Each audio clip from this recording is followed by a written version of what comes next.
Latest news updates కోసం ఇప్పుడే download చేసుకోండి media effects app. Welcome to media effects. Young tiger NTR ప్రస్తుతం కొరటాల శివ దర్శకత్వంలో దేవర సినిమా చేస్తున్న విషయం తెలిసిందే. యాక్షన్ ఎంటర్టైనర్ గా తెరకెక్కుతున్న ఈ సినిమాపై అభిమానులు భారీ అంచనాలు నెలకొన్నాయి.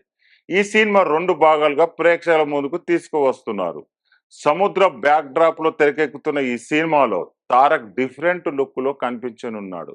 అలాగే ఈ సినిమాలో బాలీవుడ్ స్టార్ హీరోయిన్ జాన్వీ కపూర్ తారక్ తో రొమాన్స్ చేయనుంది.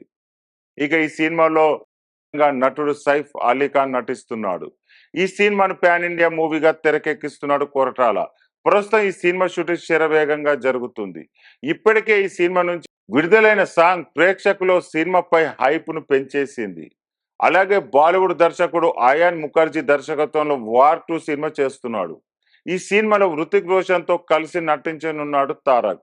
ఈ సినిమాపై అటు బాలీవుడ్ లోను ఇటు టాలీవుడ్ లోను మంచి అంచనాలు నెలకొన్నాయి.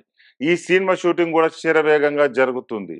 ఇదిలా ఉంటే ఈ సినిమాతో పాటు pan India director Prashanth Neel direction లో ఓ సినిమా చేస్తున్నాడు.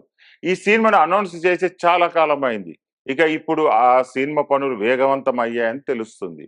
ఈ సినిమాలో హీరోయిన్ గా నేషనల్ క్రష్ రష్మిక ఎంపిక చేశారంట. అయితే ఎన్టీఆర్ తో నటించడానికి ఓకే చెప్పిన రష్మిక ఓ కండిషన్ పెట్టిందంట. గుసగుసలు వినిపిస్తున్నాయి. అయితే ఈ సినిమాలో డీ గ్లామర్ రోల్ అయితే తాను చేయనని చెప్పేసిందంట. ఎందుకంటే సుకుమార్ దర్శకత్వంలో వచ్చిన పుష్ప సినిమాలో రష్మిక డీ గ్లామర్ రోల్ నే కనిపించింది. ఇక ఇప్పుడు మరోసారి డీ గ్లామర్ రోల్ లో కనిపించడానికి రెడీ లేదు అని టాక్. ఫైనల్ గా ప్రశాంత్ నీల్ ఎలాగైనా ఆమెను హీరోయిన్ గా తీసుకోవాలని పట్టుబడడంతో ఓకే చేసిందంట. కాగా ఈ సినిమా కోసం రష్మిక ఏకంగా 7 కోట్ల వరకు రెమ్యునరేషన్ అందుకుంటుందని టాక్ వినిపిస్తుంది. ప్రస్తుతం పుష్ప 2తో పాటు మరికొన్ని ప్రాజెక్టులో బిజీగా ఉంది ఈ చిన్నది.